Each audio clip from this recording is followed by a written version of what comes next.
Hello, and thank you for joining Women Talk Money. My name is Alex Roca, and I will be your host for today's conversation. This is our back to school two-part series. Today is lesson one, focusing on the how-tos of financial planning, where we'll refresh the fundamentals, spending, saving, and paying down debt. Then on the 17th, we're going to be covering the basics of investing. Joining us in this essential conversation are Julie Markston, a workplace financial consultant based in California, and Neanda Julot, also a workplace financial consultant, but she's based in Chicago. And for the record, the Power Red was not planned, but I do think it works. Now, in the spirit of back to school, we wanted to take a step back and reacquaint ourselves with the basics. So, as I said earlier, we put together a mini two-part series. Now, whether you're starting fresh or just want to take a minute to refocus, our hope is that you leave this series feeling more confident and excited about your next financial step. Today, for the first session, we'll talk about how to grow your savings and pay down your debt simultaneously. We have 8 steps to share with you all, and a few other tips and tricks that can help you organize your financial priorities. Now, if you're anything like me, I like to write everything down, so make it easier on yourself. You can always download the slides and use them as a checklist. And again, next week is all about investing, so be sure that you register for that one too. Okay, we have a lot to cover, so let's get started. Julie, with so many competing priorities, how can we know what to focus on first? Tell us our first step. Awesome. Thank you, Alex. Well, first, I have to say, I absolutely love back to school. It's one of my favorite times of year. Gives me a similar feeling as New Year's, a fresh start and a new beginning. So, we're being pulled in so many different directions: credit cards, car payments, mortgages, student loans, healthcare expenses, just life. It can feel overwhelming and stressful, especially if you're not sure how to best focus your attention. Luckily, though, today we have a few steps to share with you all that will hopefully take some of the confusion out of the process as you work towards your goals and clarify where you can put your next dollar. The first step is to take actually a step backward and to look at the big picture. As my mom always says, you got to look for the forest through the trees. We want to get organized. I understand this may seem a little bit basic. It can be a bit of a tedious exercise, but it's so important to know what we have and where it's going.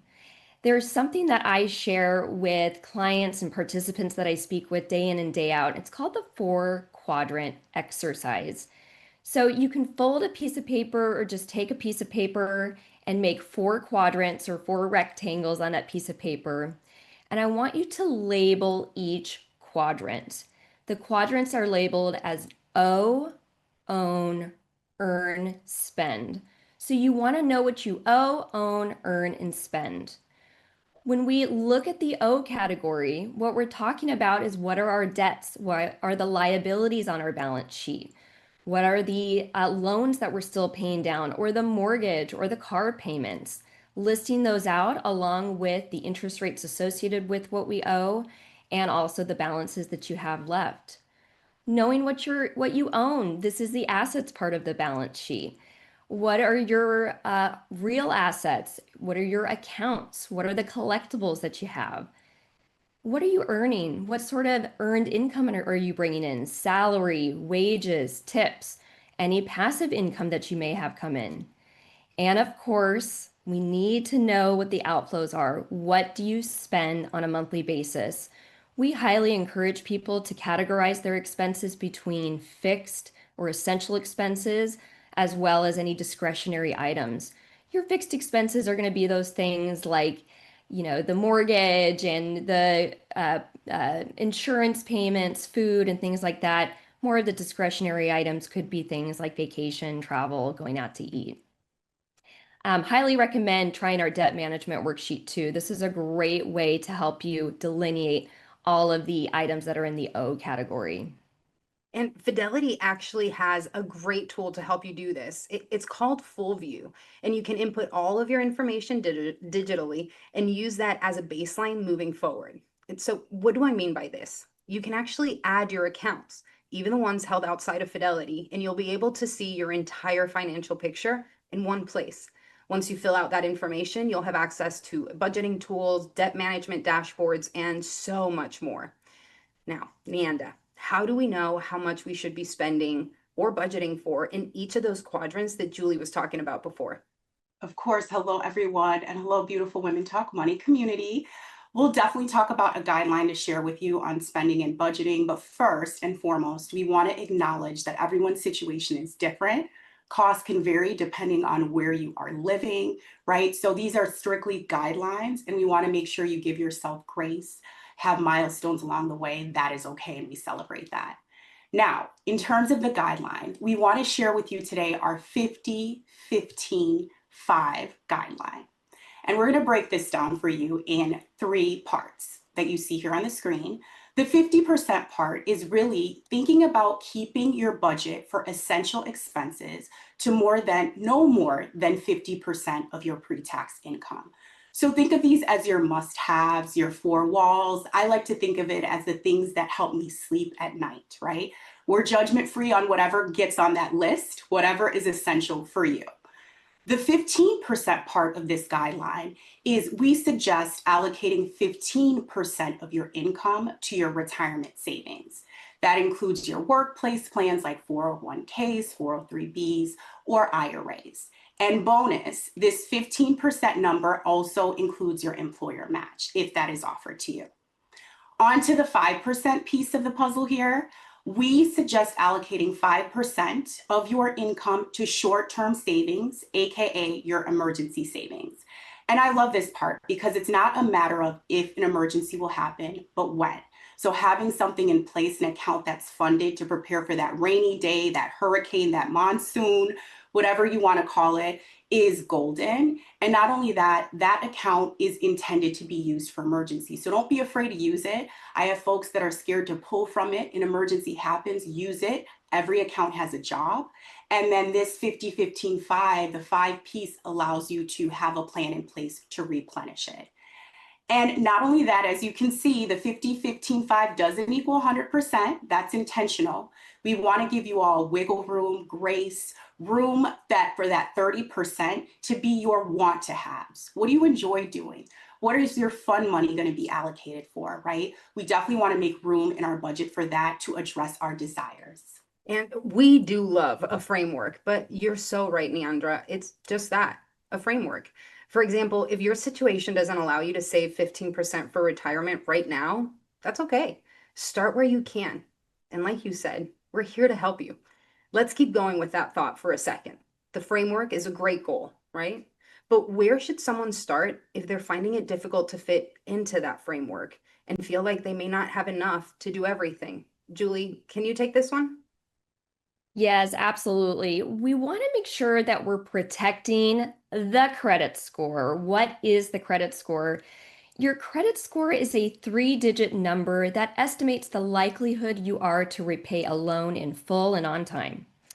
Your credit score is derived from a number of different items such as payment history, debt utilization, length of credit history, again, just to name a few. When we think of your credit score, think about the O quadrant that I mentioned when we got started today. The debts in your O quadrant directly impact your credit score. So step 3 is to make sure that you're making all of your minimum payments. This goes without saying, but missed payments can lead to late fees and compounding interest charges. This can cause debt to spiral out of control. If you have trouble staying on top of bill dates, you can consider a few things. Number 1, enroll in auto pay. That way you can make your payments on time automatically. And I would say with most anything financial related, whether it's paying down debt, saving, investing, anytime that you can automate those things, you are more likely to hold yourself accountable. Register for billing alerts. This can act as a reminder before your payment is due. Or, of course, create your own DIY reminder system, either in your calendar, making sure your bill emails stay at the top of your inbox until you pay them. I, for one, put reminders on my phone all the time, just letting me know I've got a bill that I need to pay. That's a great call out. Maybe we can't do everything right now. The least we can do is make our minimum payments and make them on time. And we can still call this a big win. Neanda, after making sure we're making all of our minimum payments, what can we do next? What's our step 4? Of course, on to step 4, we're making sure we get all our steps in today. Once we do our minimum payment obligation, it's time to build that rainy day fund, right? Build those reserves. So we're talking about that 5% category that I shared earlier today.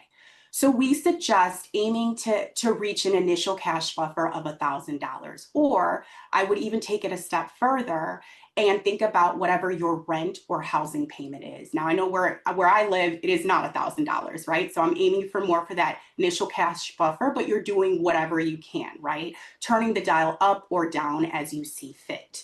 And then once you get to that point, let's ensure that it's not a lump sum that you're doing, right? Maybe you have to progress along the way, and that's okay, right? That's what that 5% is there, or if it has to be less, because that's what you can manage, that's okay too.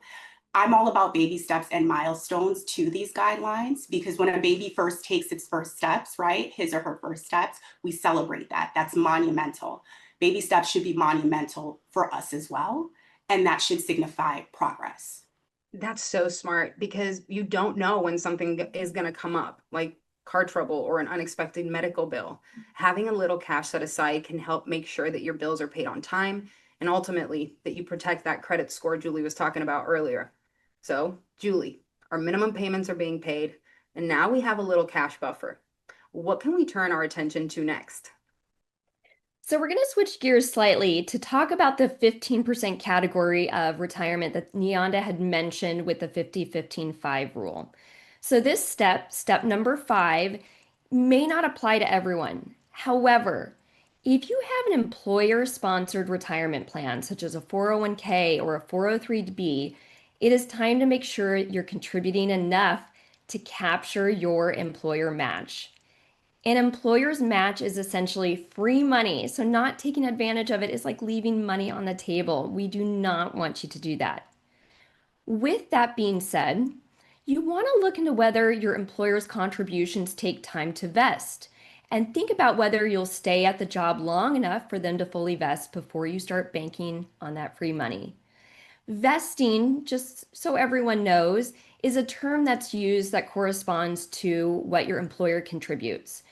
And vesting corresponds to how much you have officially earned of your employer's contributions towards your retirement.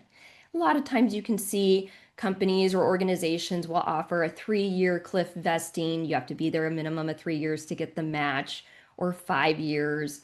So look into that with your employer just to confirm how long does it take to vest or earn the dollars that they've contributed on your behalf. Also, a last note. A lot of employers offer a 1% auto increase program. This is where your contributions would automatically increase by 1% each year. You can put a max on it. So, for example, let's say right now you're contributing 5% and you know you want to get to 10%. You can opt into this program until you reach 10% over the next few years. It's simple, it's easy to do. You probably won't even notice the extra 1% coming out of your paycheck. But that small amount coming out of your paycheck can make a very big difference in the future. There's power in small amounts, and we have a power of small amounts tool here at Fidelity that you can use to visualize your unique situation just by increasing your contribution rate by 1% towards retirement each year. This tool is called the Power of Small Amounts tool. I love that, Julie. I think when we talk about numbers and percentages, it almost doesn't sound real. So 1% of $1,000 is $10. That means that if you make $1,000 per paycheck, when you increase your contributions by 1%, you will be contributing an additional $10. Does that make you feel differently about that 1%? It may be small, but to Julie's point, it can be powerful. That 1% is mighty and can potentially change your future. Now, I'm looking through the chat. So before we move on, I want to be balanced. I'm seeing some questions about, hey, what do I do if I don't have an employer retirement plan? Neandra, what can someone do in this step if an employer retirement plan isn't an option? Yes, we want to have options for everyone here. So in that case, you would consider contributing consistently to an IRA that is a Roth or a traditional IRA. And if you need help deciding on which one might be right for you, we're here for you as well. You can definitely take a look at our options there and a tool and resource to help you in that decision. Just like you opt, if you have an employer plan, to have that happen automatically and consistently, we're saying that can also be the case for an IRA. You can set that up to go weekly, monthly, or whatever works for you. Because if you're anything like me, there were 100 things going on. Sometimes our plates are full, right? So whatever we can do to simplify and automate our finances and help us have one less thing to think about is amazing. And not only do we want to have that sleep at night, we want to sleep peacefully at night, right? So simplifying finances, automating these contributions is great. If you're not sure what type, right, there's also a Fidelity IRA contribution calculator that can help you think about what you might be contributing. But with these IRAs and with retirement planning as a specific rule of thumb, there are maximums, there are limits, right? And in terms of the IRAs, traditional IRAs, generally speaking, pre-tax contributions, they go in before they're taxed. And then when they come out, your contributions and your earnings are taxed upon withdrawals. With Roth IRAs, you've already taxed your contributions. They're going in after tax. And then as long as you follow the rules upon withdrawals, everything comes out tax-free, including your earnings. We have a great article that we're going to share with you that is entitled 7 Commonly Overlooked Facts About IRAs. I love them because there's surprise fun facts about IRAs, such as a spousal IRA. If there's a spouse not earning wages, they can open one provided the other spouse is working and they file jointly. There's IRAs for those who are self-employed and freelancers, and even a Roth IRA for kids. So definitely check out that article for fun facts. Yes, I said the word fun and IRAs in the same sentence. So definitely take a look at that. And an important call out to IRAs: putting the money in the IRA and contributing is the first step, right? Beyond that, it's investing, right? Getting that money to work harder than you do, as we say here on Women Talk Money. So it's important to think about that. And also, again, as you have milestones toward these guidelines that we're sharing with you, and you can bump things up along the way. So you could consider increasing your contributions, right? As you build that momentum towards your retirement. Absolutely. And saving for your future is so important. So even if you have a workplace retirement account and you want to save in an IRA, you can absolutely do that. Again, saving for your future is so important, especially for us women, because we deal with a lot of different factors, like potentially the pay gap or the fact that we're more likely to take a break from our careers for caregiving duties. And still, after all of that, we tend to pay and put ourselves last. So make sure that if you are able to, that you're saving anywhere and everywhere that you can. So Julie, you know what's coming. We're on step 6. Can you let us know what's next on our to-do list? Yes, thank you, Alex. So we're at the point that if you're carrying balances on any credit cards, to start chipping away at those by paying more than your minimum monthly payment. If you don't have any outstanding credit card debt and you pay your balances monthly, go ahead and skip number 6 and move on to number 7. But eliminating credit card debt is so important so that you don't get stuck in the high interest rate cycle. I tell folks a lot of times, in our life, we have different types of debt, right? And I characterize debt like cholesterol. We have our good cholesterol and our bad cholesterol. Credit card debt and carrying those balances month over month, it's like the bad cholesterol. That's what we want to try and diminish and lower. If you have balances on more than one card, there's 2 common strategies to tackle this. The 2 common strategies are the snowball and the avalanche method. With the snowball method to paying down credit card debt, you start by paying extra on the credit card with the smallest balance until it's paid off. Then move on to the card with the next smallest balance and pay the minimum plus the amount that you were paying on the first card. Continue this method until all of your cards are paid off. The snowball method, the benefit to this is that it really helps build momentum, and it's very satisfying to see zero balances and cross cards off of your to-do list. On the other hand, the avalanche method, you start by paying extra on the card with the highest interest rate until it's paid off. Once that's paid off, you move on to the next card with the next highest interest rate, making the minimum payment plus the amount that you were paying on the first card, and continue this approach until all of your cards are paid off. The benefit to the avalanche method is that you may save money on interest, especially if your cards have a very wide range of interest rates. We have seen that in the last few years where credit card rates of interest are astronomically high, some of them nearing or even meeting 30%. Once your cards are paid off, if you continue to use them, make sure to start paying your balance in full every month. We want to try and avoid that interest rate charge and that interest rate cycle and any potential late or missed payment fees. Not saying not to use credit cards. I know that I do, but we don't want the interest rate cycle to get the best of us. Thank you for covering those, Julie. I know that I've used the snowball method in the past and it works. Now, looking through the chat, we're also getting a couple questions and comments around not being able to pay credit card bills. Neanda, if you're in a situation where you're unable to pay your credit card bill and it's due, is there anything we can do? Yes, for sure. We want to reassure you and have a conversation around this topic because sometimes it's what can be done, right? It feels overwhelming.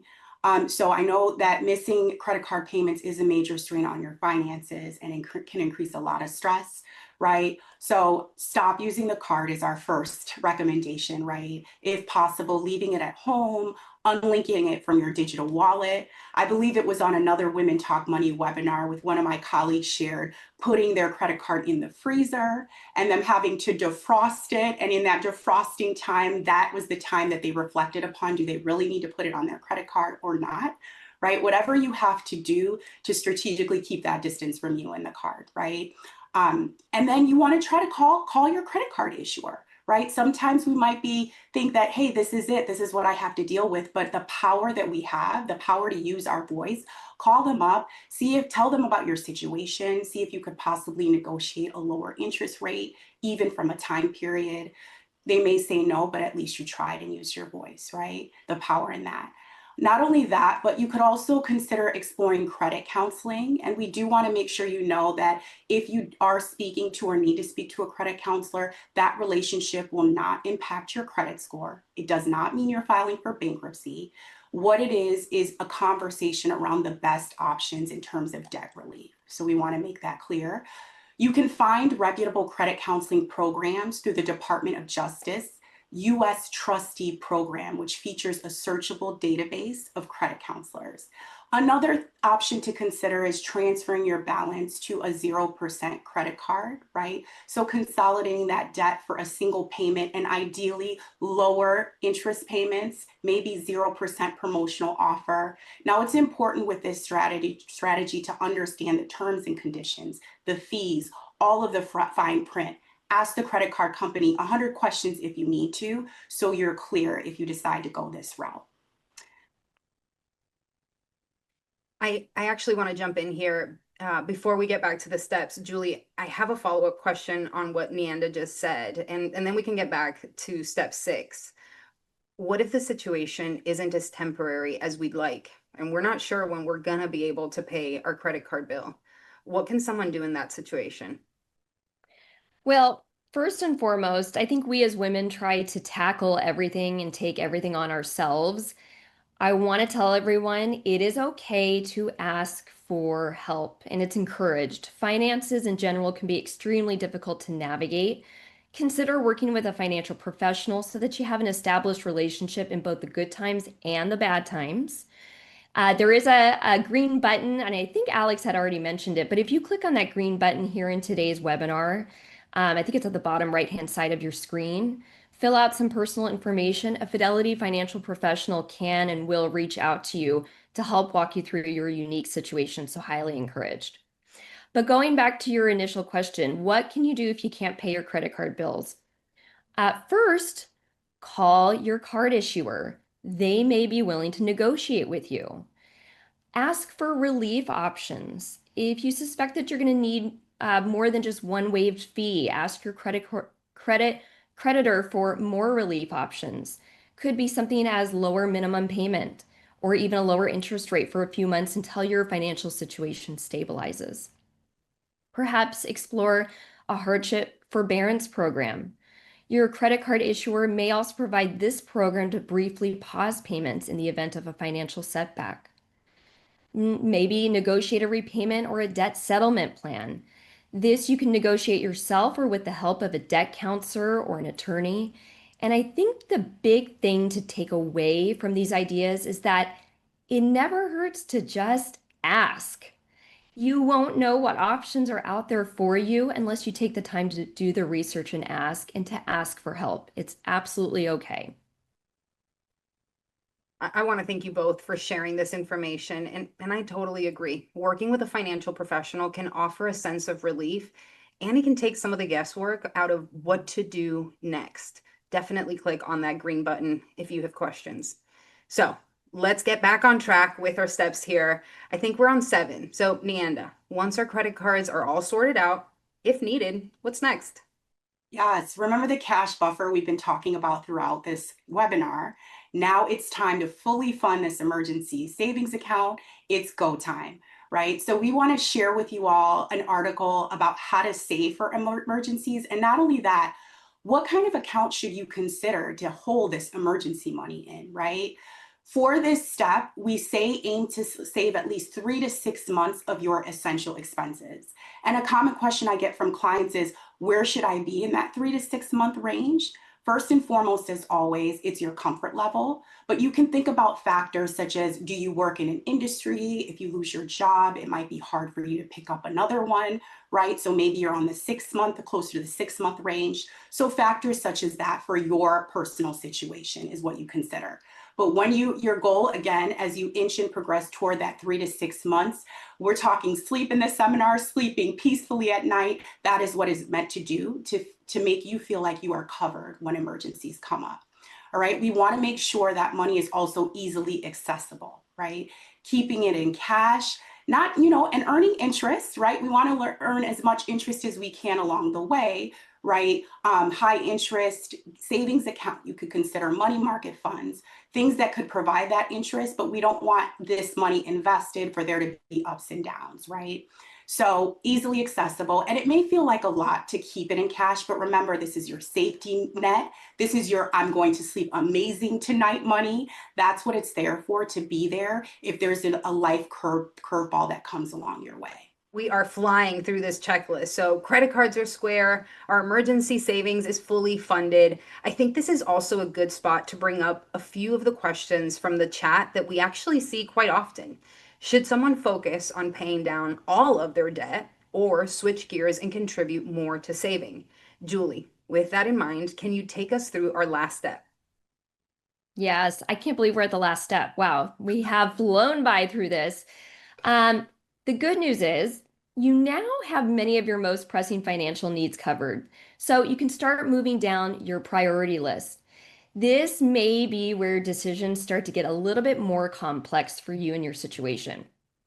So if you still have debt, that could be student loans, an auto loan, home equity, a mortgage.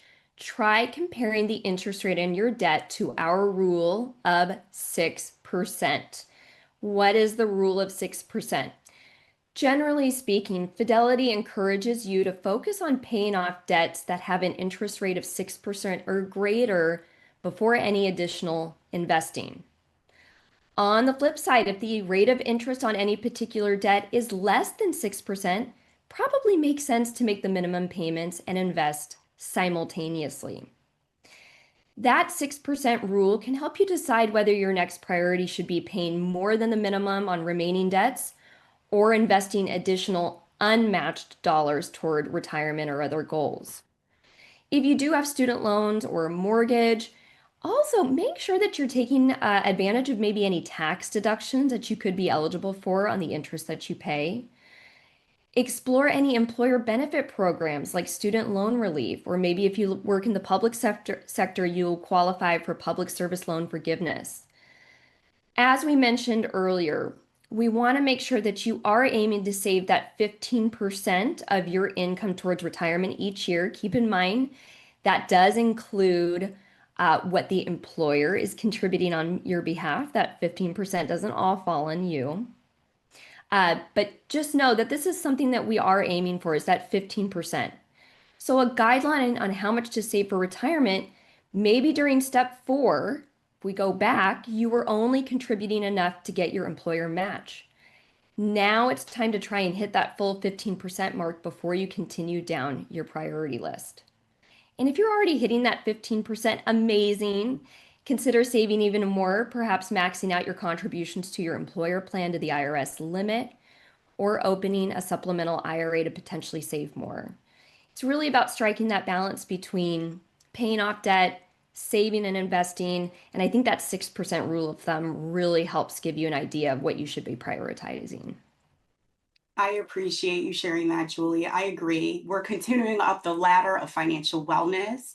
And with our steps, the decisions as we get higher and higher up the ladder can be a little more complex. While we're climbing the ladder, I want to make sure we also take a moment to look down the ladder and see how far we've climbed. Because a lot of us, especially as women, are go, go, go on to the next, myself included. So maybe we add another square on the quadrant of what we've accomplished so far, what we're celebrating, what we're proud of. So I want to make sure we make room for that as well. As we've said a few times today, if you aren't already working with a financial professional, this is the time to consider bringing in some help, right? Definitely leaning on someone who can help you not only identify and prioritize your goal. Sometimes we may need to reprioritize our goals, right? Things come up, life happens, right? Having someone to lean on is critical, right? Having that financial professional that could maybe serve as an accountability partner, someone who collaborates with you and works with you, right? Not speaking at you, but collaborating with you and providing that outside reassurance that you're on the right track. Yeah, I have to agree, Neandra. I would say everyone can benefit from working with a financial professional, no matter what step you're on, because everybody has their expertise. We rely on different people for different things, a builder for a house, a doctor if you're sick. So establishing a relationship with a financial professional is no different. So now that we have our to-do list prioritized, let's expand. Julie, what can we do if we feel tight on cash each month and someone is trying to work through this prioritized list but may not have enough or is looking for a little more? So it is 2025. There are side hustles everywhere you look and potentially something for everyone. We have a few, 20, to mention side hustle ideas that could bring in some extra cash. I won't go over all 20, but something that you could consider: selling your old stuff. Thrifting can be lucrative. Perhaps you have clothing or shoes or handbags that you're just not utilizing anymore. So you could try selling some of that online.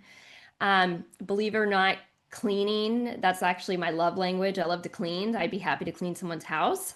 That could be another side hustle.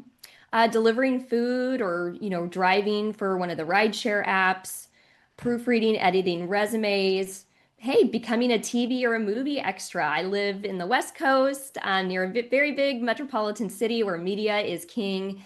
And so, that's very common. I have a lot of friends that just serve as extras in commercials. I think the thing with a side hustle is you want to think about what you're already good at so that you don't have to invest a lot of time learning something new. You shouldn't have to get a PhD for your side hustle. Consider what you just enjoy doing and what you're really good at.